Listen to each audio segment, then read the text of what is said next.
Seorang miliuner menemukan bayi kembar di depan rumah megahnya. 2 minggu kemudian, ia terkejut dengan apa yang ditemukannya.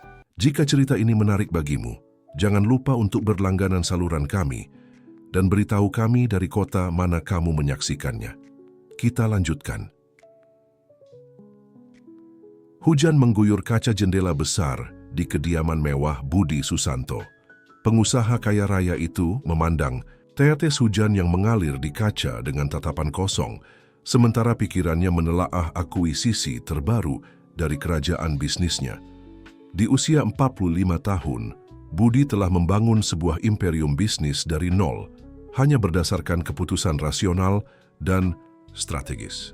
Kendali adalah mantranya, dan emosi adalah kemewahan yang tak mampu ia biarkan.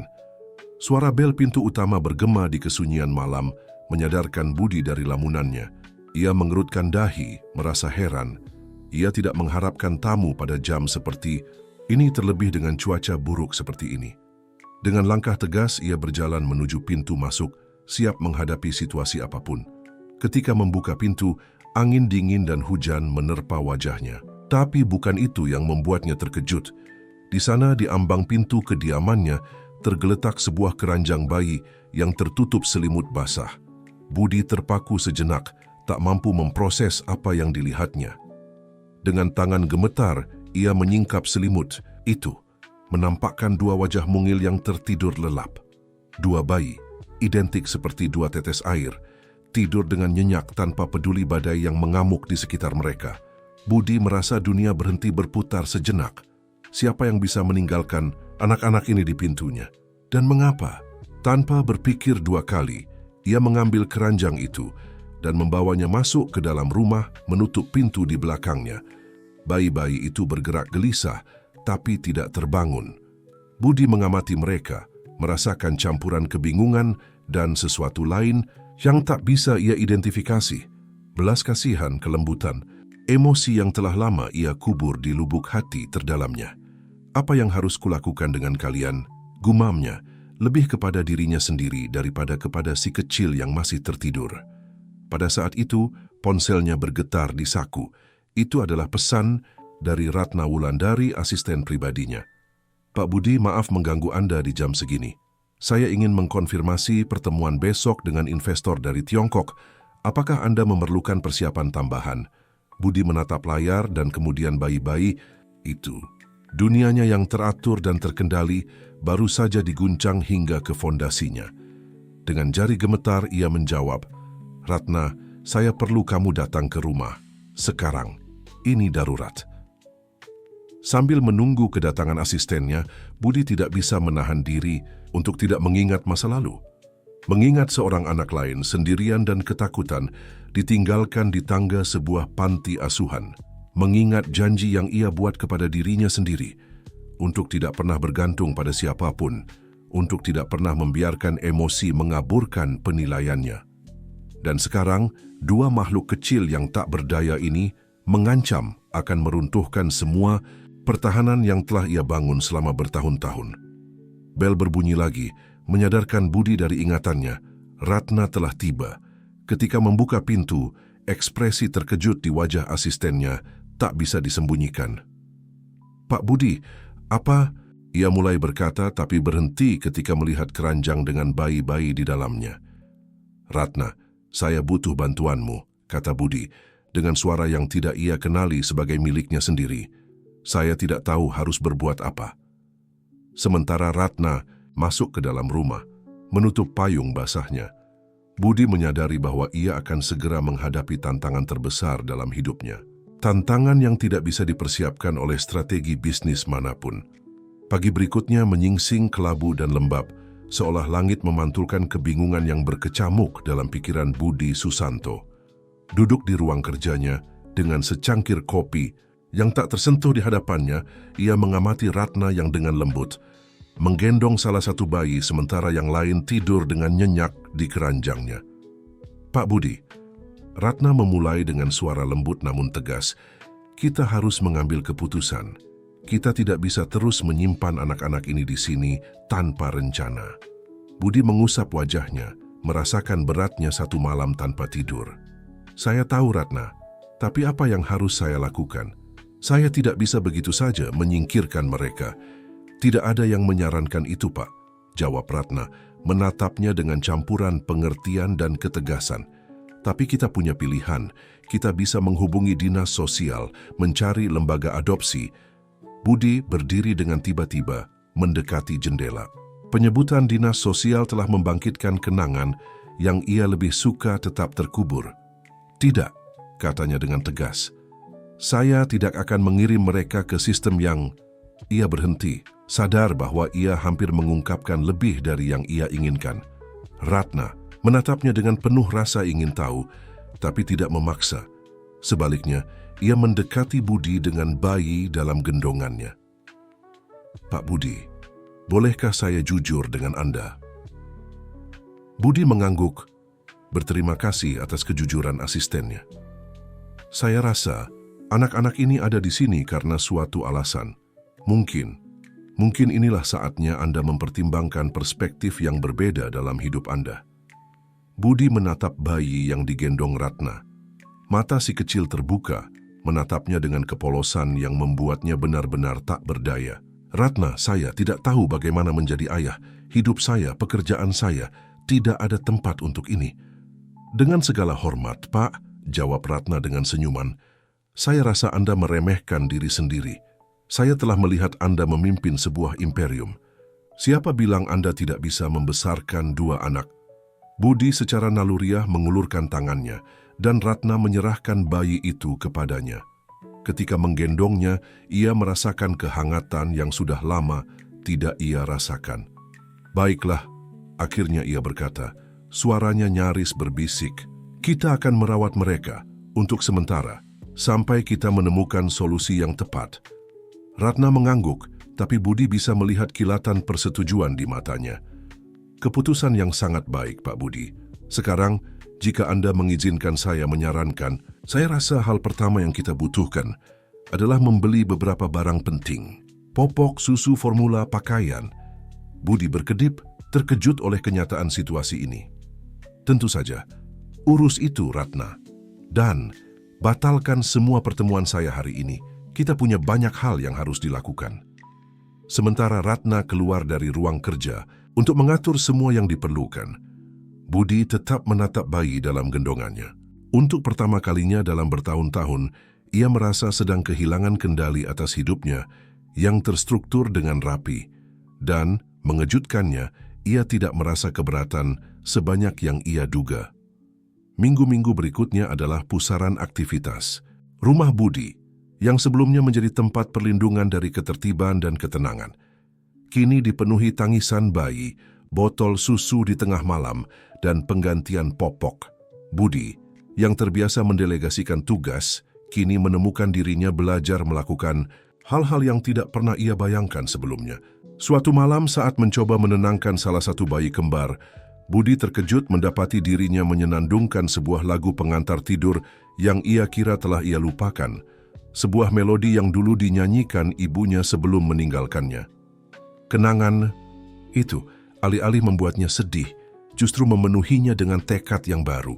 Aku tidak akan seperti dia, gumamnya pada bayi yang akhirnya tertidur dalam pelukannya. Aku tidak akan meninggalkan kalian. Ratna, yang semakin banyak menghabiskan waktu di rumah Budi, membantu dengan si kembar, mengamati transformasi bosnya dengan campuran kekaguman dan kebanggaan. Pria yang dingin dan perhitungan itu kini memberi jalan pada seseorang yang lebih manusiawi, lebih rentan. Namun saat Budi semakin tenggelam dalam perannya sebagai ayah sementara, komplikasi mulai muncul dalam kerajaan bisnisnya. Pertemuan yang terlewatkan, keputusan yang tertunda, kompetitor yang memanfaatkan kelengahannya. Suatu sore saat Budi memberi makan salah satu bayi, Ratna masuk ke ruangan dengan ekspresi khawatir. Pak Budi, kita punya masalah. Dewan direksi mempertanyakan komitmen Anda terhadap perusahaan. Ada rumor tentang kemungkinan Mosi tidak percaya. Budi menatap bayi dalam pelukannya dan kemudian menatap Ratna. Untuk pertama kalinya dalam hidupnya, ia berada di persimpangan jalan di mana jalur yang harus diambil tidak jelas. Ratna, akhirnya ia berkata, saya rasa sudah waktunya mengambil keputusan yang pasti, anak-anak ini. Saya tidak bisa begitu saja menyerahkan mereka, tidak sekarang. Ratna tersenyum seolah telah menunggu momen ini. Saya mengerti, Pak. Apa yang ingin Anda lakukan? Siapkan konferensi pers, jawab Budi. Suaranya penuh tekad. Sudah waktunya dunia mengenal pewaris kerajaan Susanto. Sementara Ratna keluar untuk membuat pengaturan, Budi memandang keluar jendela, sadar bahwa ia akan mengubah arah hidupnya selamanya. Tantangan yang akan ia hadapi akan sangat besar, tapi untuk pertama kalinya dalam bertahun-tahun, ia merasa memiliki tujuan di luar angka-angka dalam rekening bank.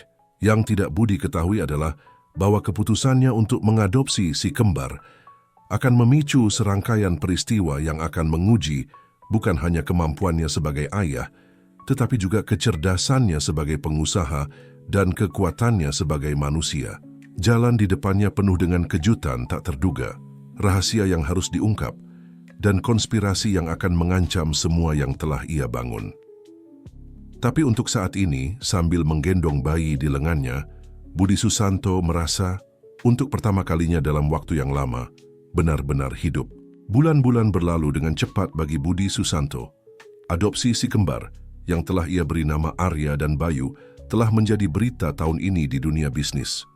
Banyak yang melihatnya sebagai langkah brilian dalam hubungan masyarakat, cara untuk melunakkan citra magnet yang tak kenal ampun. Tapi bagi Budi, kenyataannya jauh lebih kompleks dan personal. Suatu pagi, Minggu saat bermain dengan anak-anak di taman rumahnya, Budi memperhatikan sesuatu yang aneh.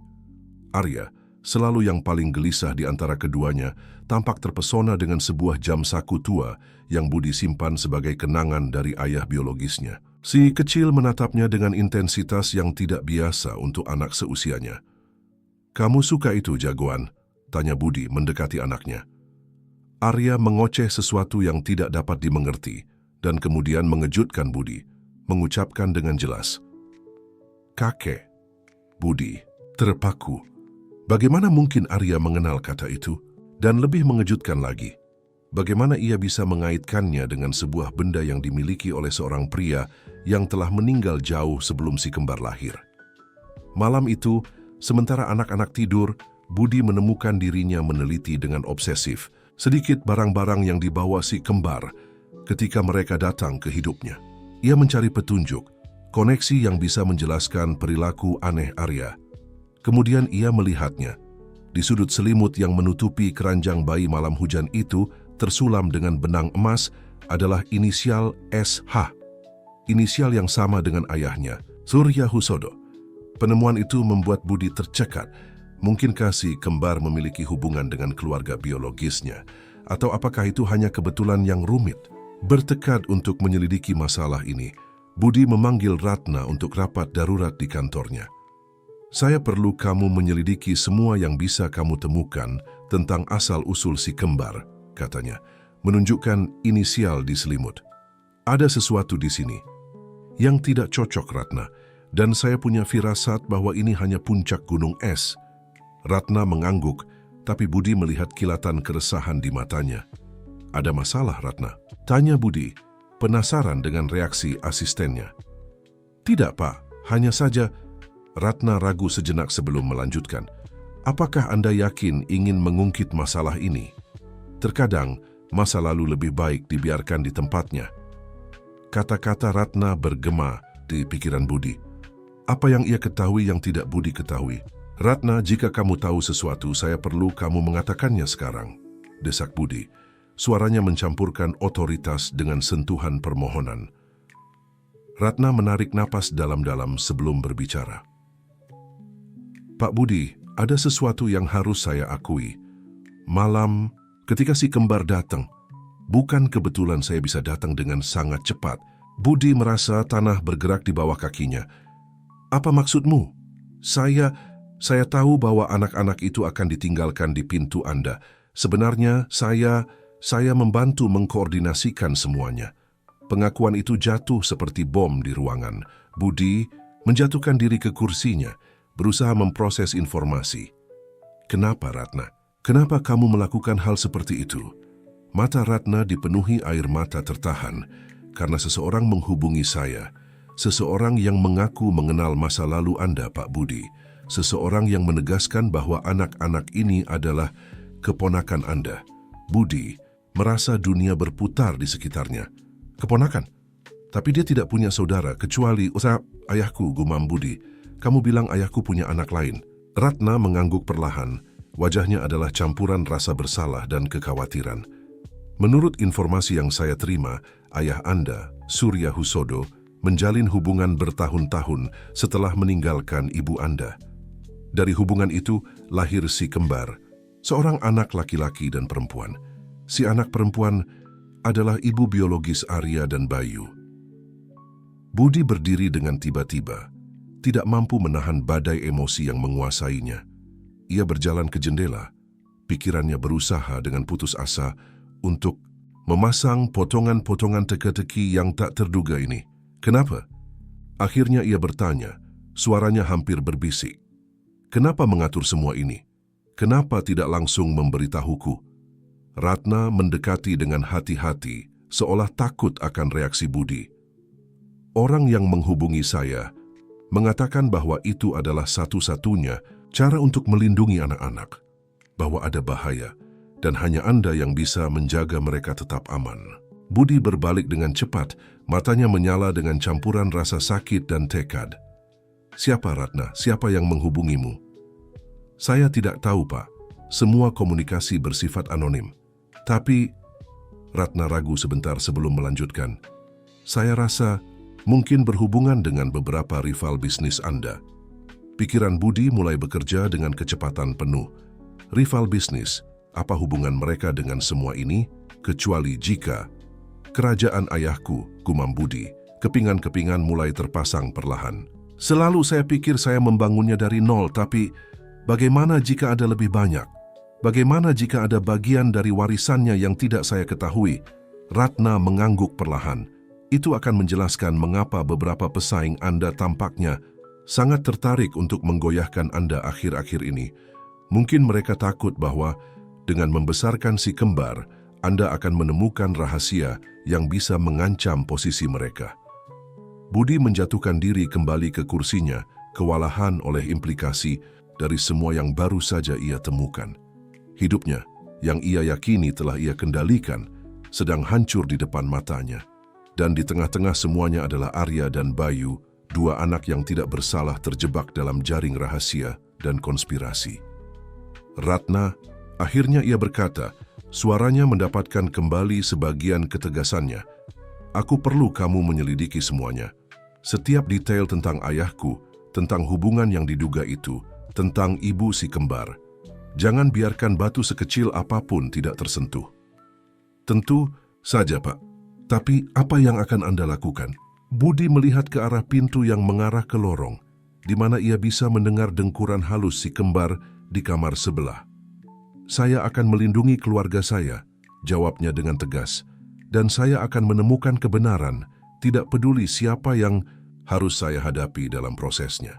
Sementara Ratna pergi untuk memulai investigasinya, Budi tetap sendiri di kantornya, merenungkan bagaimana hidupnya telah mengambil begitu banyak perubahan dramatis dalam waktu singkat.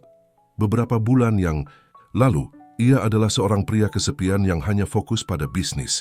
Sekarang ia adalah ayah dari 2 anak, dan akan segera memulai pencarian yang mungkin akan mengguncang fondasi dari semua yang ia yakini tentang dirinya sendiri dan keluarganya. Yang tidak Budi ketahui adalah bahwa sementara ia mulai mengungkap misteri masa lalunya, kekuatan lain sedang bergerak dalam bayangan. Rival yang melihat kelengahannya sebagai kesempatan untuk melemahkan kerajaannya. Dan sosok misterius yang mengamati dari kejauhan, menunggu saat yang tepat untuk masuk ke dalam adegan dan mengungkapkan kebenaran yang lebih mengejutkan. Seiring malam berlalu, Budi menemukan dirinya melihat foto-foto lama dan dokumen, mencari petunjuk yang mungkin telah terlewatkan selama bertahun-tahun. Di salah satu foto, ia memperhatikan sesuatu yang tidak pernah menarik perhatiannya sebelumnya. Di latar belakang, hampir tersembunyi di antara bayangan, ada sosok wanita yang wajahnya sangat mirip dengan si kembar. Siapa kamu? Gumam Budi, menelusuri kontur wanita misterius itu dengan jarinya. Apakah kamu ibu dari keponakanku, saudariku?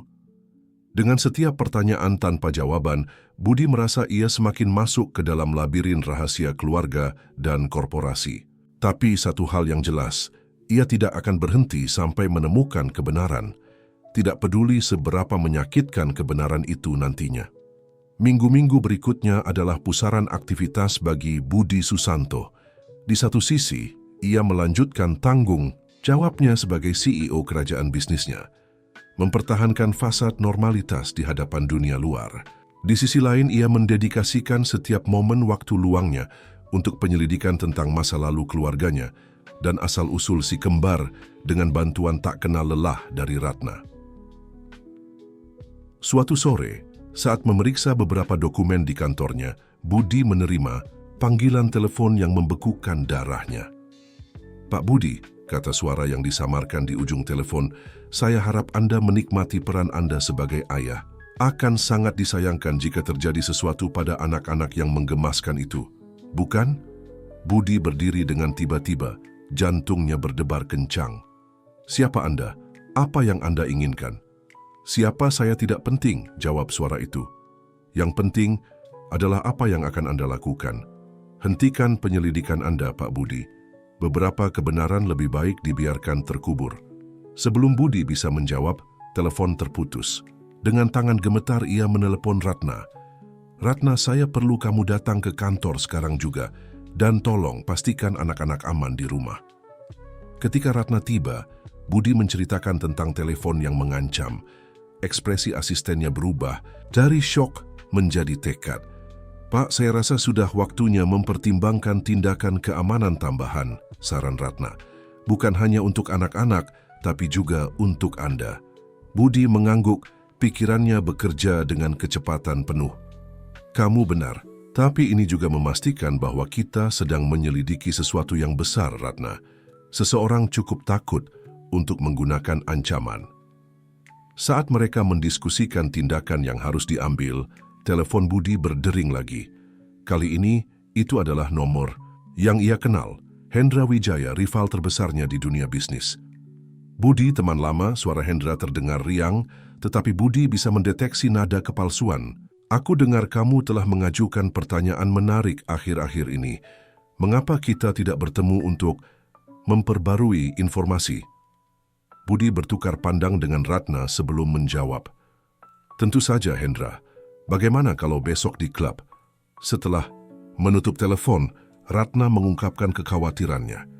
"Pak Budi, apakah Anda yakin bijaksana bertemu dengan Wijaya saat ini?" Budi tersenyum, tapi itu adalah senyum tanpa kegembiraan. Terkadang, Ratna, cara terbaik untuk menemukan kebenaran adalah dengan langsung menghadapi mereka yang berusaha menyembunyikannya. Keesokan harinya, di klub eksklusif tempat elit bisnis sering berkumpul, Budi berhadapan dengan Hendra Wijaya. Suasana dipenuhi ketegangan yang hampir tersembunyi oleh senyum sopan dan sapaan formal. "Budi, saya senang kamu datang," kata Hendra, memberi isyarat agar ia duduk. "Harus saya katakan bahwa perubahan prioritasmu baru-baru ini telah menjadi topik banyak diskusi di lingkaran kita." Budi mempertahankan ekspresi netralnya. "Peran sebagai ayah memiliki efek itu, Hendra. Membuatmu mempertimbangkan kembali banyak hal." Hendra tersenyum, tapi matanya tetap dingin. "Termasuk tampaknya rahasia keluarga lama. Budi, sebagai teman, saya sarankan kamu mempertimbangkan kembali jalan yang kamu ambil. Beberapa pintu setelah dibuka tidak bisa ditutup kembali." "Apakah itu ancaman, Hendra?" tanya Budi, suaranya rendah tapi tegas. "Sama sekali tidak, teman baik," jawab Hendra, mengangkat gelasnya dalam toast palsu. "Hanya saran dari seseorang yang menghargai keseimbangan saat ini." Sementara percakapan berlanjut, penuh dengan sindiran dan ancaman terselubung, Budi menyadari bahwa ia sedang memainkan permainan yang jauh lebih berbahaya dari yang ia bayangkan. Bukan hanya kerajaan bisnisnya yang dipertaruhkan, tetapi keselamatan Arya dan Bayu, dan mungkin seluruh warisan keluarga Susanto. Saat keluar dari klub, Budi menemukan kejutan tak terduga. Menunggunya di samping mobilnya adalah seorang wanita muda yang wajahnya terasa aneh familiar. "Pak Budi," kata wanita itu, suaranya gemetar tapi penuh tekad. "Nama saya Indah Pratiwi, dan saya rasa kita punya banyak hal untuk dibicarakan." Budi Merasa dunia berhenti sejenak, Indah Pratiwi, nama yang telah ia cari selama berminggu-minggu, ibu biologis si kembar, keponakannya. Indah, akhirnya ia berkata, "Kurasa kamu benar. Kita punya banyak hal untuk dibicarakan." Saat mereka pergi, bersama Budi tidak bisa menahan perasaan bahwa ia akan segera menemukan kebenaran yang akan mengubah hidupnya selamanya. Yang tidak ia ketahui adalah bahwa kebenaran itu akan datang dengan harga yang jauh lebih tinggi dari yang bisa ia bayangkan. Perjalanan mobil dari klub ke rumah Budi Susanto terasa tegang dan sunyi. Budi dan Indah, dua orang asing yang terikat oleh ikatan darah dan rahasia, hampir tidak bertukar kata. Masing-masing tenggelam dalam pikiran mereka sendiri, mempersiapkan diri untuk percakapan yang akan datang. Setelah tiba di ruang kerja pribadi Budi, jauh dari telinga yang mendengarkan, Indah akhirnya memecah keheningan. "Saya rasa Anda punya banyak pertanyaan," katanya, suaranya hampir berbisik. Budi mengangguk, berusaha menjaga ketenangannya. "Kenapa sekarang, Indah? Kenapa meninggalkan anak-anak di pintuku dengan cara seperti itu?" Indah menutup matanya sejenak, seolah mengumpulkan kekuatan. "Saya tidak punya pilihan, Paman Budi. Saya dalam bahaya, dan anak-anak, mereka adalah kunci dari semuanya." Budi mencondongkan tubuh ke depan, rasa ingin tahunya bercampur dengan kekhawatiran. "Apa maksudmu? Bahaya apa?" Indah mengeluarkan sebuah flash disk kecil dari tasnya. "Ini berisi informasi tentang kegiatan ilegal beberapa pesaing bisnis Anda, termasuk Hendra Wijaya. Informasi yang ayah saya, saudara Anda, temukan sebelum..." Suaranya terputus, tak mampu melanjutkan. "Sebelum apa, Indah?" Budi bertanya dengan lembut. "Sebelum mereka membunuhnya," jawab Indah, air mata mengalir di pipinya. "Ayah menemukan sesuatu yang besar, Paman Budi. Sesuatu yang bisa meruntuhkan imperium bisnis secara keseluruhan. Dan ketika ia mengancam untuk mengungkapkannya, mereka membungkamnya." Budi merasa tanah terbuka di bawah kakinya. Saudaranya, yang bahkan tidak ia ketahui keberadaannya sampai baru-baru ini, telah dibunuh, dan sekarang keponakannya dan anak-anaknya dalam bahaya karena alasan yang sama. "Kenapa kamu tidak langsung datang padaku?" tanya Budi, berusaha memproses semua informasi. Indah mengembangkan senyum sedih. "Karena saya tidak tahu apakah saya bisa mempercayai Anda. Saya tidak tahu apakah Anda terlibat dalam semua ini. Meninggalkan anak-anak pada Anda adalah sebuah ujian. Saya ingin melihat bagaimana Anda bereaksi, apakah Anda akan melindungi mereka." Budi berdiri, berjalan ke arah jendela. Di luar ia bisa melihat Arya dan Bayu bermain di taman di bawah pengawasan pengasuh baru mereka. "Anda melakukannya," lanjut Indah. "Anda melindungi mereka, Anda mencintai mereka, dan itu memberi saya harapan bahwa mungkin bersama-sama kita bisa membongkar siapa yang bertanggung jawab dan mengakhiri semua ini." Budi berbalik untuk menatap Indah, wajahnya adalah topeng tekad. "Kita akan melakukannya," katanya dengan tegas, "tapi pertama-tama saya perlu tahu semuanya dari awal." Selama beberapa jam berikutnya, Indah menceritakan seluruh kisah kepada Budi. Bagaimana Surya Husodo, ayah Budi, telah memiliki keluarga lain secara rahasia. Bagaimana saudara Budi Baskoro telah mengikuti jejak ayahnya dalam bisnis, tetapi telah menemukan jaringan korupsi yang melibatkan beberapa perusahaan paling kuat di negara ini. Dan bagaimana dalam upayanya untuk melakukan hal yang benar, ia telah membayar dengan nyawanya. Si kembar, jelas Indah, adalah bukti hidup dari semua ini. DNA mereka bisa mengkonfirmasi hubungan mereka denganmu dan diperpanjang, memvalidasi semua informasi yang ayahku kumpulkan. Budi memproses semua informasi dalam diam. Dunianya yang ia kira ia kenal dengan baik telah berubah menjadi labirin kebohongan dan pengkhianatan. "Indah," akhirnya ia berkata, "aku berjanji akan melakukan segala yang kubisa untuk melindungimu dan anak-anak, dan bersama-sama kita akan mengungkap kebenaran tanpa peduli konsekuensinya." Saat mereka mengesahkan perjanjian mereka dengan pelukan pertama antara paman dan keponakan, Budi tidak bisa menahan perasaan bahwa mereka berada di tepi jurang. Pengungkapan Indah telah membuka kotak Pandora, dan sekarang mereka menghadapi kekuatan yang jauh lebih kuat dan berbahaya dari yang mereka bayangkan. Yang tidak Budi ketahui adalah bahwa pada saat yang sama, Hendra Wijaya dan rekan-rekannya sedang merencanakan langkah mereka selanjutnya. Sebuah langkah yang akan menguji tidak hanya tekad Budi, tetapi juga ikatan keluarga yang baru saja ia temukan. Permainan telah dimulai dan taruhannya tidak bisa lebih tinggi. Hari-hari setelah pengungkapan indah adalah pusaran aktivitas bagi Budi Susanto. Terbagi antara perannya sebagai CEO, ayah, dan sekarang pelindung sebuah rahasia keluarga yang meledak, Budi merasa seperti berjalan di atas tali. Suatu pagi, saat sarapan dengan si kembar, Ratna masuk dengan tergesa-gesa ke ruang makan. Wajahnya pucat karena khawatir. "Pak Budi, kita punya masalah," katanya menyerahkan sebuah tablet. Baru saja muncul di semua media. Budi melihat layar dan merasa tanah terbuka di bawah kakinya. Headline berbunyi, Imperium Susanto dalam sorotan. Penyelidikan atas penipuan dan pencucian uang. Apa-apaan ini? Gumamnya menelusuri berita itu dengan panik. Sepertinya seseorang telah membocorkan informasi palsu ke pers, jelas Ratna. Mereka menuduh perusahaan melakukan praktik ilegal. Dan dia berhenti sejenak melihat anak-anak. Mereka mempertanyakan adopsi si kembar. Budi menutup matanya sejenak, berusaha tetap tenang di depan Arya dan Bayu. "Ratna, bawa anak-anak ke pengasuh, dan kemudian kumpulkan tim hukum, kita harus melawan balik." Sementara Ratna membawa si kembar pergi, Budi menelepon Indah. "Indah, apakah kamu melihat berita?" Tanyanya begitu, dia menjawab. "Ya Paman," jawabnya, suaranya gemetar. "Apakah Anda pikir itu mereka?" "Saya yakin," kata Budi. "Ini cara mereka menekan kita, tapi kita tidak akan menyerah." Sepanjang hari, Budi terlibat dalam pertempuran di beberapa front. Di satu sisi, tim hukumnya bekerja tanpa lelah untuk membantah tuduhan dan menyiapkan gugatan balik atas pencemaran nama baik. Di sisi lain, Budi harus menghadapi dewan direksi yang gugup dan investor yang mengancam akan menarik dukungan mereka. Di tengah kekacauan, Budi menerima panggilan tak terduga. Itu adalah Hendra Wijaya. "Budi, teman lama," kata Wijaya. Suaranya dipenuhi keprihatinan palsu. "Situasi yang menyedihkan. Kau tahu, saya bisa membantumu keluar dari masalah ini." "Ditukar dengan apa, Hendra?" tanya Budi, suaranya penuh ketidakpercayaan.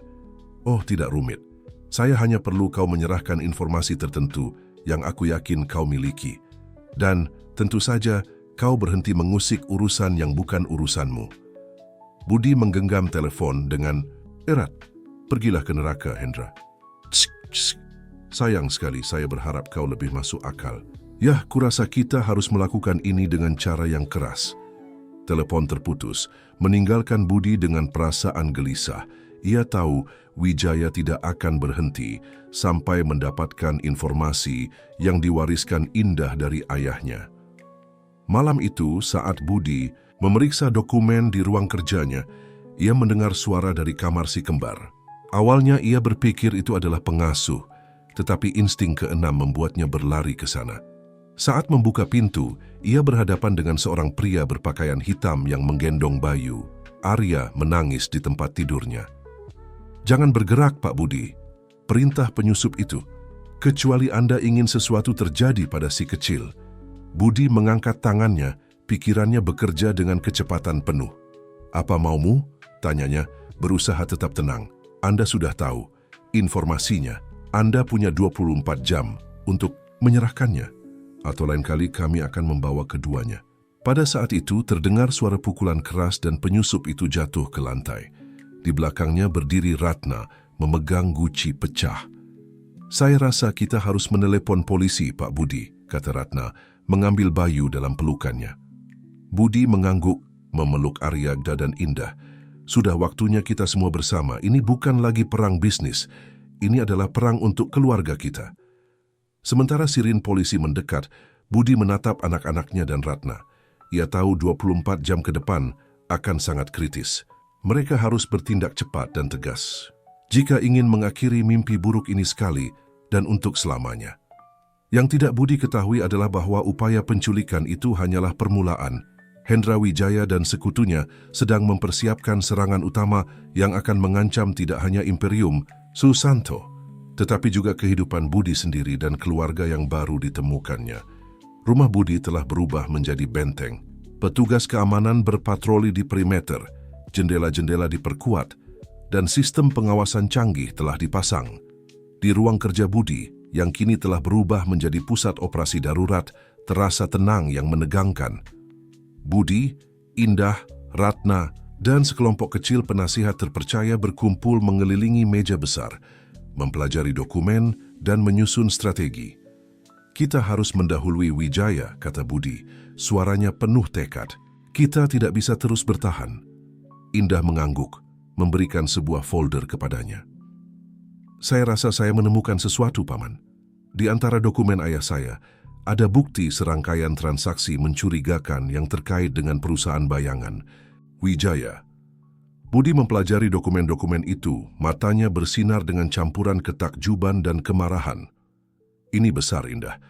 Dengan ini kita bisa tidak hanya membersihkan nama kita, tetapi juga mengungkap seluruh jaringan korupsi. Ratna yang telah bekerja di laptopnya menyela. Pak Budi, saya baru saja menerima informasi dari kontak kita di kejaksaan. Mereka bersedia mendengarkan kita, tetapi mereka membutuhkan bukti yang tak terbantahkan. Budi berdiri, berjalan ke arah jendela.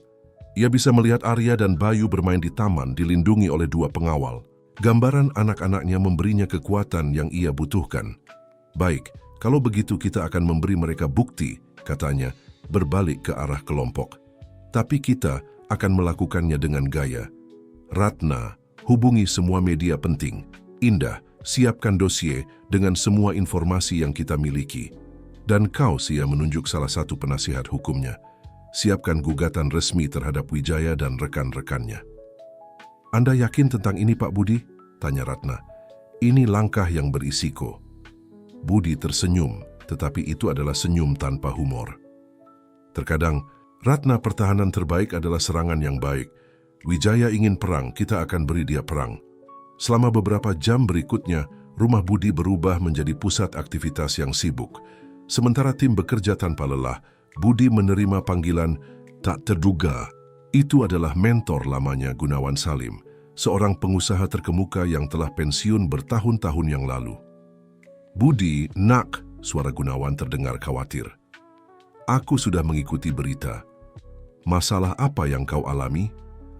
Budi menghela napas, merasakan untuk pertama kalinya dalam beberapa hari beban situasi ini. Rumit, Gunawan. Tapi saya berjanji saya melakukan hal yang benar. Aku percaya padamu, nak, dan aku ingin kau tahu bahwa kau mendapat dukunganku. Bahkan, aku punya informasi yang mungkin berguna untukmu. Percakapan dengan Gunawan memberikan Budi potongan terakhir dari teka-teki. Dengan senyum kemenangan, ia mengumpulkan timnya. Saudara-saudara, kita memiliki semua yang kita butuhkan. Saatnya menyerang balik. Keesokan harinya, Budi Susanto mengadakan konferensi pers di kantor pusat perusahaannya. Media berkumpul, ingin mendengar dari pengusaha yang telah berada dalam badai kontroversi selama beberapa minggu terakhir. Dengan Indah dan Ratna di sisinya, Budi berdiri di depan mikrofon. Suaranya tegas dan jelas ketika ia mulai berbicara. Hadirin, sekalian saya mengumpulkan Anda hari ini untuk mengungkapkan kebenaran di balik tuduhan yang telah dilontarkan terhadap saya dan perusahaan saya. Tapi yang lebih penting, untuk mengungkap jaringan korupsi yang telah beroperasi dalam bayangan selama bertahun-tahun.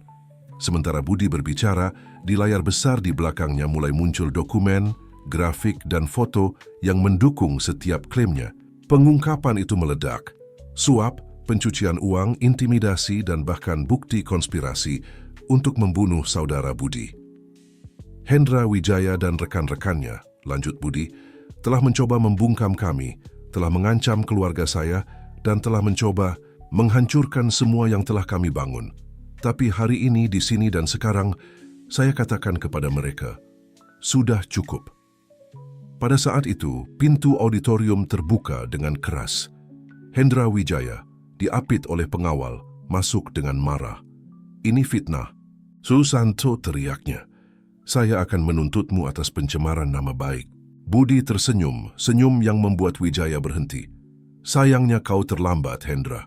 Saat ini kejaksaan sedang mengeluarkan surat perintah penangkapan terhadapmu dan rekan-rekanmu, dan saya dengar polisi sudah dalam perjalanan.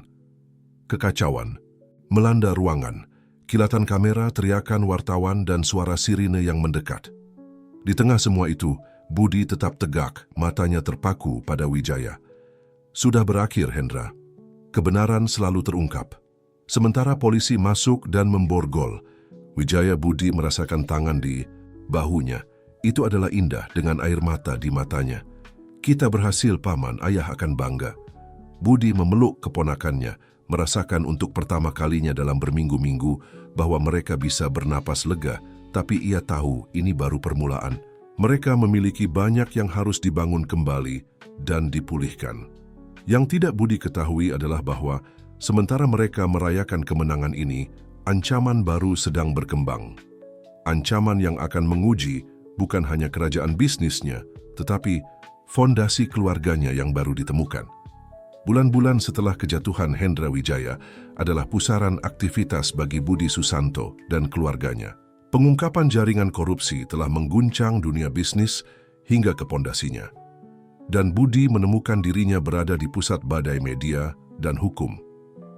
Suatu sore, saat memeriksa dokumen di ruang kerjanya, Budi menerima kunjungan tak terduga. Itu adalah Indah dengan si kembar. Paman Budi, kata Indah, suaranya penuh emosi. Anak-anak ingin menunjukkan sesuatu padamu. Arya dan Bayu, sekarang hampir berusia 3 tahun, mendekati Budi dengan malu-malu. Di tangan mereka ada sebuah gambar. Apa ini, jagoan? Tanya Budi mengambil kertas itu. Ini keluarga kami, jawab Arya dengan bangga. Budi melihat gambar itu dan merasa tenggorokannya tercekat. Di sana, digambar dengan goresan kanak-kanak, adalah dia, Indah, Ratna, dan si kembar, semua bergandengan tangan. Indah sekali, ia berhasil berkata, memeluk anak-anak. Indah tersenyum, tapi Budi melihat sedikit kekhawatiran di matanya. Ada apa, Indah? Tanyanya setelah anak-anak pergi bermain. Indah menghela napas, duduk di hadapannya. Paman, saya sudah berpikir, mungkin sudah waktunya anak-anak dan saya pindah. Anda telah melakukan banyak untuk kami, tapi saya tidak ingin terus menjadi beban. Budi berdiri dengan tiba-tiba, terkejut oleh saran itu. Indah, kalian bukan beban, kalian keluargaku, satu-satunya keluarga yang aku miliki. Saya tahu, Paman, tapi pada saat itu Ratna masuk dengan tergesa-gesa ke ruang kerja. Pak Budi, Indah, kalian harus melihat ini, katanya, menyalakan televisi. Di layar muncul seorang wanita paruh baya yang wajahnya terasa samar-samar familiar bagi mereka. Nama saya Rina Wijaya, kata wanita itu. Saya adalah saudara perempuan Hendra Wijaya, dan saya di sini untuk mengungkapkan kebenaran tentang Budi Susanto dan keluarga palsunya. Budi dan Indah bertukar pandang terkejut dan khawatir. Ancaman baru apa ini? Rina Wijaya melanjutkan pidatonya, melontarkan tuduhan yang mencampurkan setengah kebenaran dengan kebohongan terang-terangan. Ia menyiratkan bahwa Budi telah mengatur semuanya, dari ditinggalkannya si kembar hingga kejatuhan Hendra, dalam rencana rumit untuk mengambil alih bisnis keluarga Wijaya. Ini bencana, gumam Budi mematikan televisi. Tepat ketika kita pikir semuanya sudah tenang, Indah mendekati pamannya, meletakkan tangan di bahunya. Kita akan menghadapinya bersama, Paman, sebagai keluarga. Budi mengangguk, berterima kasih atas dukungan, tapi ia tahu mereka memiliki jalan panjang di depan. Hari-hari berikutnya adalah kegilaan pertemuan dengan pengacara, penasihat hubungan masyarakat, dan eksekutif perusahaan. Kemunculan Rina Wijaya telah membangkitkan kembali keraguan dan spekulasi, dan Budi sekali lagi menemukan dirinya berjuang untuk melindungi bukan hanya kerajaannya, tetapi juga keluarganya. Suatu malam, saat Budi bekerja hingga larut di ruang kerjanya, ia mendengar ketukan halus di pintu. Itu adalah Ratna. Pak Budi, apakah Anda punya waktu? Budi mengangguk memberi isyarat agar dia masuk. Ia memperhatikan bahwa Ratna tampak gugup, sesuatu yang tidak biasa baginya. Ada apa, Ratna? Dia menarik napas dalam-dalam sebelum berbicara. Pak, ada sesuatu yang harus saya akui. Sesuatu yang telah saya sembunyikan sejak si kembar datang ke hidup kita. Budi menegang mempersiapkan diri untuk apapun yang akan datang. Saya mendengarkan, kata Budi, suaranya mencampurkan rasa ingin tahu dan kekhawatiran. Ratna menutup matanya sejenak, seperti mengumpulkan kekuatan sebelum melanjutkan, "Pak, Budi, saya mengenal saudara Anda Baskoro. Sebenarnya kami sangat dekat." Budi mencondongkan tubuh ke depan, terkejut oleh pengungkapan ini. "Apa maksudmu dengan dekat?" Ratna menelan ludah sebelum menjawab. "Kami saling mencintai, Pak. Baskoro dan saya memiliki hubungan. Dialah yang meminta saya untuk menjaga Anda dan perusahaan Anda jika terjadi sesuatu padanya." Pikiran Budi berputar. Begitu banyak potongan teka-teki mulai terpasang. "Kenapa kamu tidak memberitahuku sebelumnya, Ratna?" "Saya takut, Pak. Takut Anda tidak akan percaya pada saya. Takut Anda akan berpikir saya terlibat dalam semua kekacauan ini. Dan kemudian ketika si kembar datang..." Ratna berhenti sejenak, matanya berkaca-kaca. "Saya tidak bisa menahan diri untuk tidak mencintai mereka seolah mereka adalah milik saya." Budi berdiri dan berjalan ke jendela, berusaha memproses semua informasi baru ini. Setelah momen keheningan, ia berbalik menghadap Ratna. "Apakah ada hal lain yang perlu saya ketahui?" Ratna mengangguk perlahan. "Ya, Pak. Saya pikir saya tahu siapa sebenarnya ibu dari si kembar." Pada saat itu seolah takdir telah memutuskan untuk campur tangan, pintu ruang kerja terbuka dengan keras. Indah masuk, wajahnya pucat dan tangannya gemetar memegang selembar kertas.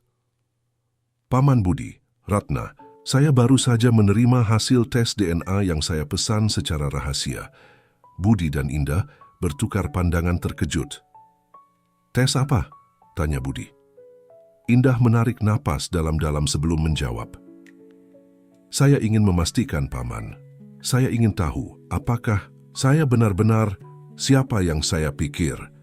Dengan tangan gemetar, Indah menyerahkan kertas itu kepada Budi. Ia membacanya dengan cepat, matanya terbuka lebar karena terkejut. Ini tidak mungkin," gumamnya. Ratna mendekat, wajahnya campuran ketakutan dan harapan. "Apa yang tertulis, Pak Budi?" Budi menatap kedua wanita di hadapannya, dua orang yang paling ia percayai, dan merasa dunia goyah di bawah kakinya. "Menurut ini," katanya akhirnya, "Indah bukan keponakanku, dia adalah putriku." Keheningan yang mengikuti pengungkapan ini memekakkan telinga. Indah jatuh ke kursi, wajahnya topeng syok dan kebingungan. Ratna di sisi lain tampak sedang berjuang melawan badai internal. "Tapi itu belum semuanya," lanjut Budi, suaranya hampir berbisik. Si kembar bukan keponakanku. Mereka adalah cucuku." Ruangan seolah berputar di sekitar ketiganya. Begitu banyak kebohongan, begitu banyak rahasia, semuanya terungkap sekaligus. "Saya tidak mengerti," akhirnya Indah berkata. "Bagaimana mungkin?" Budi duduk dengan berat di kursinya, pikirannya bekerja dengan kecepatan penuh untuk memasang potongan-potongan teka-teki baru ini. "Ibumu," katanya akhirnya menatap Indah. "Pasti seseorang dengan siapa aku memiliki hubungan bertahun-tahun yang lalu. Seseorang yang memutuskan untuk tidak memberitahuku tentang keberadaanmu." Ratna maju selangkah, wajahnya campuran rasa bersalah dan tekad. "Saya pikir saya bisa menjelaskan itu, Pak Budi," katanya dengan lembut. "Ibu Indah adalah kakak perempuan saya, Sekar." Pengungkapan tampaknya tidak ada habisnya. Budi dan Indah menatap Ratna, menunggu penjelasan. "Sekar bekerja untuk ayah Anda bertahun-tahun. Yang lalu, Pak Budi," lanjut Ratna. Dia menceritakan kepada saya tentang hubungan mereka, tentang Indah. Tapi dia meminta saya berjanji untuk menjaga rahasia. Ketika Baskoro menemukan kebenaran, dia menghubungi saya. Dia ingin melindungi Indah dan si kembar." Indah bangkit. Tiba-tiba, wajahnya campuran emosi. "Jadi, kamu adalah bibiku, dan kamu tahu semua ini sejak awal." Ratna mengangguk, air mata mengalir di pipinya. "Maafkan aku, Indah. Aku ingin memberitahumu, tapi..." Budi mengangkat tangan menghentikan percakapan. "Tunggu sebentar. Jika Indah adalah putriku dan si kembar adalah anak-anaknya, siapa ayahnya?" Keheningan. Yang mengikuti pertanyaan ini berat, dipenuhi ketegangan. Indah menatap lantai, tidak mampu menghadapi tatapan Budi. "Ayah, Indah memulai, suaranya hampir tidak terdengar. Ayah dari si kembar adalah Tama Wijaya, putra Hendra Wijaya. Pengungkapan itu jatuh seperti bom di ruangan. Budi merasa dunia hancur di sekelilingnya. Putrinya, cucunya, terhubung dengan cara ini dengan musuh terbesarnya. Ya Tuhan, gumam Budi, mengusap wajahnya dengan tangan. Bagaimana kita sampai pada titik ini? Pada saat itu, seolah alam semesta ingin menambahkan satu putaran lagi ke kisah yang sudah rumit ini, telepon Budi berdering. Itu adalah nomor yang tidak dikenal. Dengan jantung berdebar kencang, Budi menjawab, memasang loudspeaker. Halo, suara yang familiar, suara yang tidak pernah didengarnya selama beberapa dekade, bergema di ruangan. Halo Budi, ini Sekar. Kurasa sudah waktunya kita bicara. Suara Sekar, jelas dan tegas meskipun bertahun-tahun telah berlalu, memenuhi ruangan. Budi, Indah, dan Ratna saling berpandangan terpaku oleh kejutan. Sekar, akhirnya Budi berkata. Setelah sekian lama, aku tahu Budi, jawab Sekar. Aku tahu kita punya banyak hal untuk dibicarakan. Bolehkah aku menganggap bahwa Indah dan Ratna bersamamu? Budi mengangguk meskipun ia tahu Sekar tidak bisa melihatnya. Ya, mereka di sini. Dan kami baru saja menemukan kebenarannya. Atau setidaknya sebagian dari kebenaran. Terdengar helaan napas di ujung telepon. Aku mengerti. Kurasa sudah waktunya kalian mengetahui seluruh ceritanya. Bisakah aku menemui kalian? Secara langsung maksudku. Budi memandang Indah dan Ratna mencari persetujuan mereka. Keduanya mengangguk perlahan. Baiklah Sekar, di mana dan kapan? Sekarang? Juga, jika memungkinkan, aku ada di luar rumahmu, Budi. Pengungkapan itu mengejutkan mereka. Budi mendekati jendela dan memang benar ia melihat sebuah mobil terparkir di depan rumahnya. Baiklah, katanya akhirnya, kami menunggumu. Beberapa menit kemudian Sekar memasuki ruang kerja. Meskipun bertahun-tahun telah berlalu, ia masih seorang wanita cantik dengan rambut hitam dan mata tajam yang sama yang diwarisi Indah. Halo semuanya, katanya dengan lembut, pandangannya berhenti pada setiap orang yang hadir. Budi adalah yang pertama berbicara. Sekar, kurasa kau berutang penjelasan kepada kami. Dia mengangguk, duduk di kursi yang ditawarkan Ratna. Kau benar Budi. Aku berutang penjelasan kepada kalian semua, terutama kepadamu, Indah, katanya. Menatap putrinya dengan mata penuh cinta dan penyesalan. Indah, yang telah diam sampai saat itu, berbicara dengan suara gemetar. Kenapa, Bu? Kenapa Ibu meninggalkan kami? Kenapa semua rahasia ini? Sekar menutup matanya sejenak seolah sedang mengumpulkan kekuatan. Semuanya dimulai lebih dari 30 tahun yang lalu, ia mulai. Aku bekerja untuk Surya Husodo, ayahmu, Budi. Kami muda, kami jatuh cinta, tapi segala sesuatunya menjadi rumit. Budi menyela. Rumit bagaimana? Ayahmu menemukan hubungan kami, lanjut Sekar. Dia tidak menyetujuinya. Dia berpikir aku hanya tertarik pada uang keluarga. Dia mengancam akan menghancurkan karirku jika aku tidak menjauh darimu. Tapi itu tidak menjelaskan mengapa kau pergi, tanpa memberitahuku tentang Indah, kata Budi. Suaranya mencampur rasa sakit dan frustrasi. Sekar mengangguk. Kau benar. Kebenarannya adalah, aku menemukan sesuatu. Sesuatu tentang bisnis ayahmu, Budi. Sesuatu yang ilegal dan berbahaya. Pengungkapan itu jatuh seperti bom di ruangan. Budi merasa tanah bergerak di bawah kakinya. Apa yang kau temukan? Ayahmu terlibat dalam jaringan pencucian uang dan perdagangan pengaruh. Ketika aku menghadapinya, dia mengancamku. Bukan hanya aku, tapi juga kau dan anak kita yang belum lahir. Indah menyela, suaranya penuh emosi. Jadi karena itu ibu pergi untuk melindungi kami? Sekar mengangguk, air mata mengalir di pipinya. Ya sayang, aku pergi untuk menjaga kita tetap aman, tapi aku membuat kesalahan dengan mempercayai orang yang salah, Hendra Wijaya. Budi bangkit dengan tiba-tiba. Wijaya? Apa hubungannya dengan semua ini? Wijaya adalah rival ayahmu, Budi. Aku pikir dia bisa membantuku mengungkap kebenaran. Tapi ternyata dia sama korupnya dengan Surya. Dia memeras aku selama bertahun-tahun, mengancam akan mengungkap keberadaanku kepada ayahmu jika aku tidak bekerja sama. Ratna, yang telah mendengarkan dalam diam, berbicara untuk pertama kalinya. Dan Baskoro, bagaimana dia masuk ke dalam semua ini? Sekar menatap adiknya dengan campuran terima kasih dan kesedihan. Baskoro menemukan kebenaran sendiri. Dia menghubungiku, ingin membantu, tapi Wijaya mengetahuinya dan, ya, kalian tahu apa yang terjadi.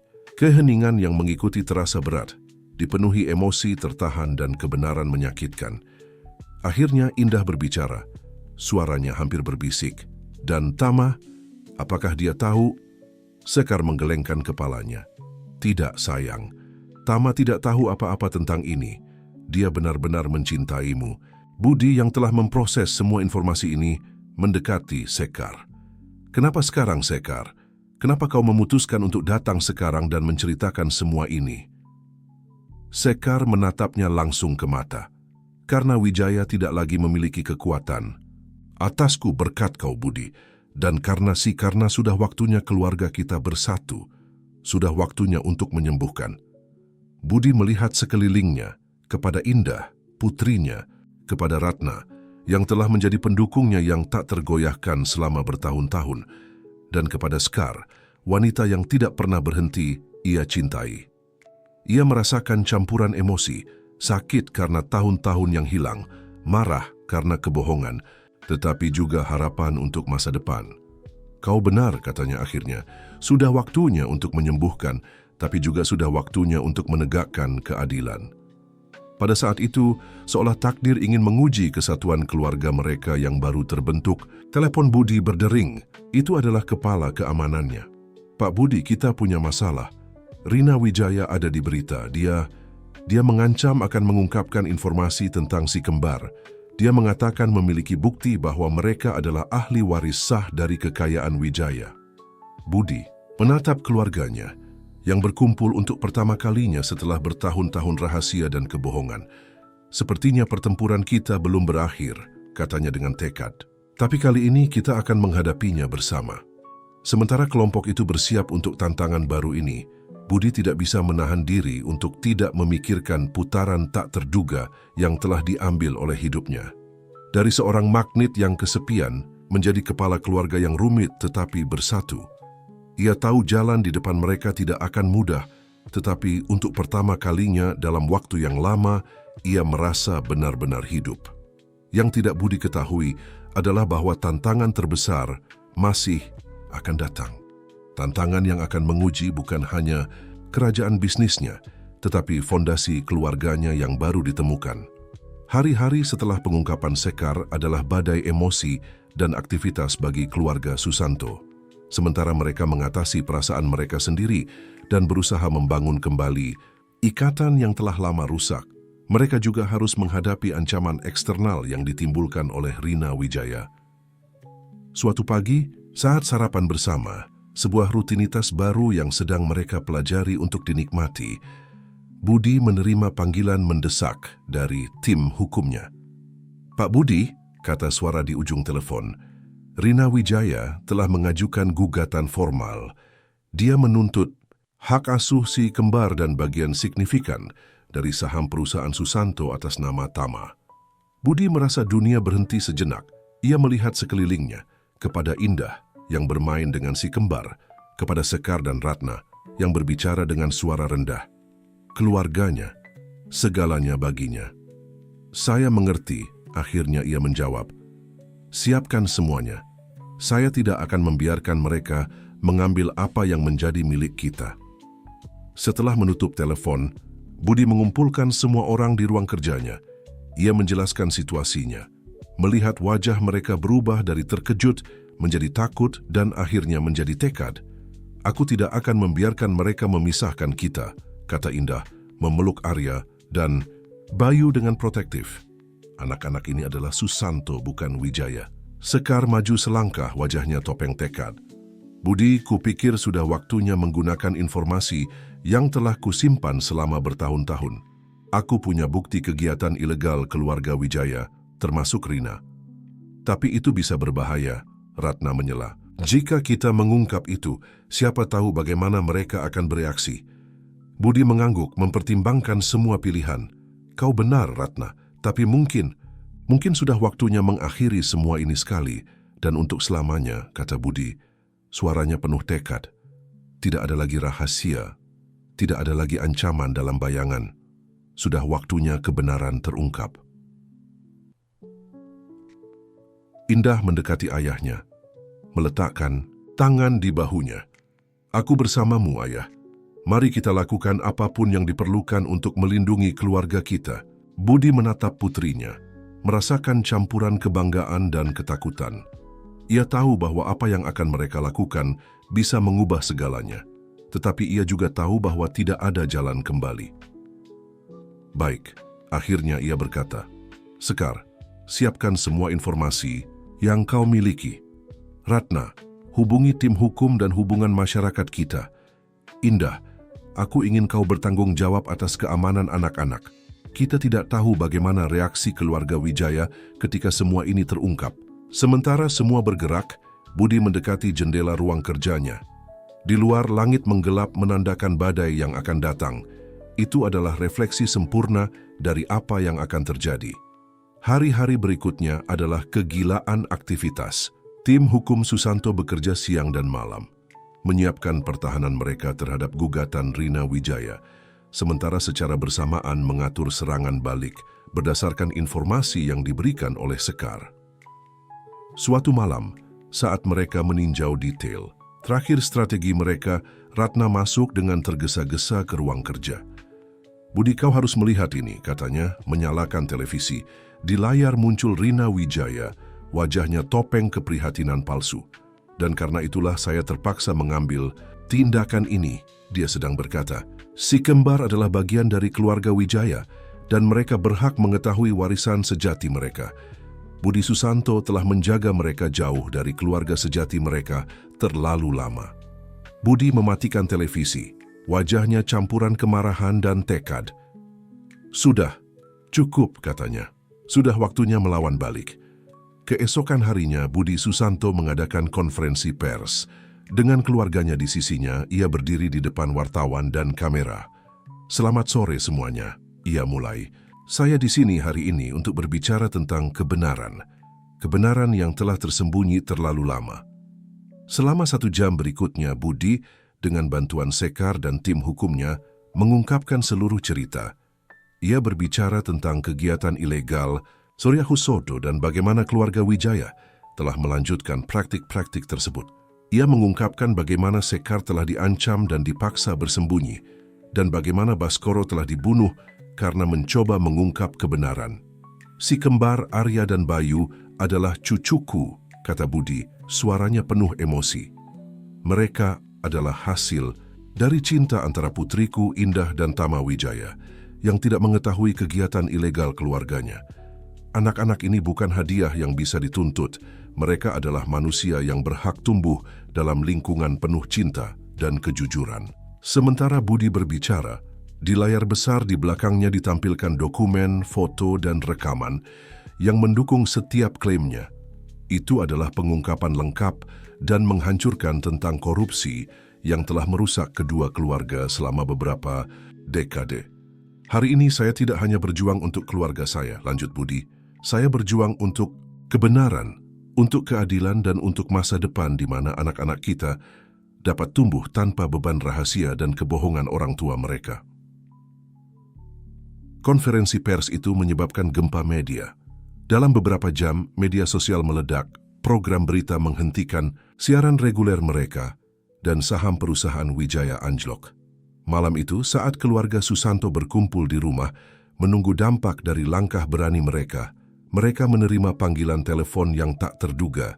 Itu adalah Tama Wijaya. Budi, katanya, suaranya penuh emosi.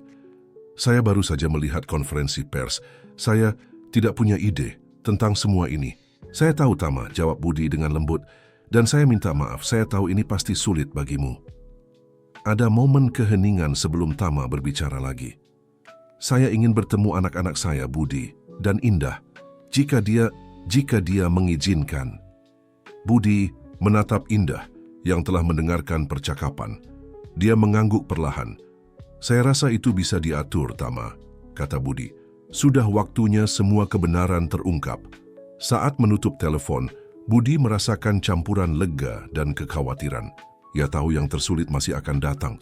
Membangun kembali kepercayaan, menyembuhkan luka lama, dan membentuk masa depan baru untuk keluarganya yang baru saja diperluas tidak akan mudah.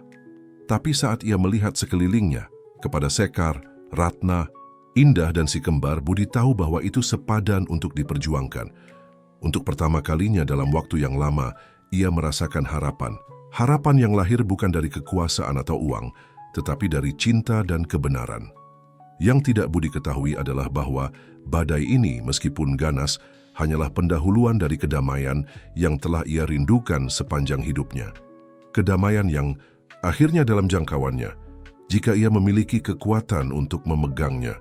Bulan-bulan setelah pengungkapan publik adalah badai perubahan bagi keluarga Susanto. Kerajaan bisnis Budi mengalami guncangan, tetapi muncul lebih kuat dan transparan. Kejatuhan keluarga Wijaya meninggalkan kekosongan di pasar yang Budi dengan etika bisnis barunya segera isi.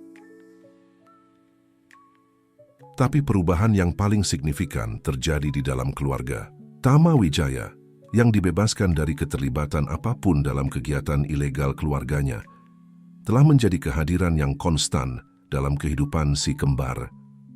Indah, meskipun awalnya berhati-hati, sedang belajar untuk mempercayainya kembali. Suatu sore yang cerah, saat keluarga besar berkumpul di Taman Rumah Susanto untuk barbeku, Budi mengamati pemandangan dengan campuran ketakjuban dan rasa syukur. Sekar dan Ratna mengobrol dengan ceria sambil menyiapkan salad. Indah dan Tama bermain dengan si kembar di rumput. Ini adalah gambaran yang hanya setahun yang lalu akan tampak mustahil. Luar biasa, bukan? Kata sebuah suara di sampingnya. Itu adalah Gunawan Salim, mentor lamanya, yang telah Budi undang sebagai cara untuk menutup lingkaran. Budi mengangguk, senyum terbentuk di wajahnya. Terkadang aku masih sulit mempercayainya, Gunawan, setelah bertahun-tahun kesendirian dan rahasia. Gunawan meletakkan tangan di bahu Budi. Kau pantas mendapatkannya, nak. Kau telah menempuh perjalanan panjang. Pada saat itu Arya dan Bayu berlari ke arah Budi. Wajah kecil mereka bersinar karena kegembiraan. Kakek, mereka berteriak bersamaan. Ayo main dengan kami. Budi tertawa, membiarkan anak-anak menariknya ke rumput. Saat bermain dengan cucunya, ia merasakan kehangatan di dada yang tidak ada hubungannya dengan matahari sore. Kemudian, ketika semua duduk untuk makan, Budi berdiri, memegang segelas minuman. Keluarga, ia mulai, suaranya penuh emosi. Teman-teman, setahun yang lalu hidupku sangat berbeda. Aku percaya bahwa kendali dan kekuasaan adalah satu-satunya hal yang penting. Tapi kalian, ia melihat kepada setiap orang yang hadir, mengajariku bahwa ada hal-hal yang jauh lebih berharga. Cinta, keluarga, kebenaran. Ia berhenti sejenak, berusaha mengendalikan getaran dalam suaranya. Kita telah melalui banyak hal bersama. Kebohongan, pengkhianatan, kehilangan. Tapi kita juga telah menemukan pengampunan, cinta, dan kesempatan baru. Keluarga ini, keluarga kita, adalah bukti bahwa tidak pernah terlambat untuk berubah. Untuk menyembuhkan, untuk mencintai. Indah berdiri dan memeluk ayahnya, air mata berkilau di matanya. Satu persatu, yang lain bergabung dalam pelukan, membentuk lingkaran cinta dan dukungan. Ketika semua kembali ke tempat duduk mereka, Sekar angkat bicara. Budi benar, katanya, menatap semua yang hadir.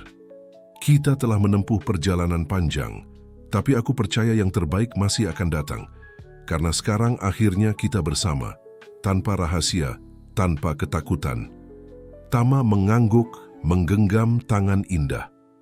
Untuk halaman baru, katanya, mengangkat gelasnya, untuk awal baru bagi kita semua. Sementara semua bersulang, Budi merasakan beban yang telah ia pikul selama beberapa dekade akhirnya terangkat dari bahunya. Ia melihat sekelilingnya kepada keluarga yang telah ia temukan, melawan segala rintangan dan tahu bahwa apapun yang terjadi mereka akan menghadapi masa depan bersama. Malam itu, setelah semua pergi dan rumah sunyi, Budi menemukan dirinya di ruang kerjanya, melihat keluar jendela, langit cerah, bintang-bintang, bersinar dengan kejernihan yang tampak sebagai refleksi dari hatinya sendiri. Ratna masuk dengan diam, bergabung dengannya dalam mengagumi langit malam. Apa yang kau pikirkan? Tanyanya lembut. Budi tersenyum senyum yang mencapai matanya. Betapa beruntungnya aku, Ratna. Bagaimana hidup dapat mengejutkanmu ketika kau paling tidak mengharapkannya? Ratna mengangguk, mengerti. Kau telah membangun sesuatu yang indah di sini, Budi. Sesuatu yang melampaui kerajaan bisnis manapun. Tidak, Budi mengoreksi dengan lembut. Kita telah membangunnya bersama, kita semua. Mereka tetap diam sejenak, menikmati kedamaian yang telah mereka temukan. Kau tahu, akhirnya Budi berkata, sepanjang hidupku aku berpikir kesuksesan diukur dengan angka kontrak kekuasaan. Tapi sekarang aku mengerti bahwa kesuksesan sejati ada pada momen-momen seperti hari ini. Dalam tawa cucuku, dalam cinta putriku, dalam kepercayaan keluargaku. Ratna tersenyum menggenggam tangan Budi. Dan dalam cinta yang telah kau temukan, bukan? Budi menatapnya, terkejut sejenak sebelum mengangguk perlahan. Ya, kurasa begitu. Sementara matahari mulai muncul di cakrawala, melukis langit dengan warna merah muda dan keemasan, Budi Susanto merasakan kedamaian yang belum pernah ia rasakan sebelumnya. Ia tahu jalan tidak akan selalu mudah, bahwa akan ada tantangan yang datang. Tapi untuk pertama kalinya dalam hidupnya, ia tidak takut akan masa depan. Karena sekarang ia mengerti bahwa kekuatan sejati, kekayaan sejati, tidak ada dalam rekening bank atau kerajaan bisnisnya. Itu ada dalam cinta keluarganya, dalam kekuatan, ikatan yang telah mereka tempa melalui kesulitan. Dan saat hari baru menyingsing Budi Susanto, yang dulu adalah pengusaha kesepian, sekarang kepala keluarga yang bersatu, siap menghadapi apapun yang mungkin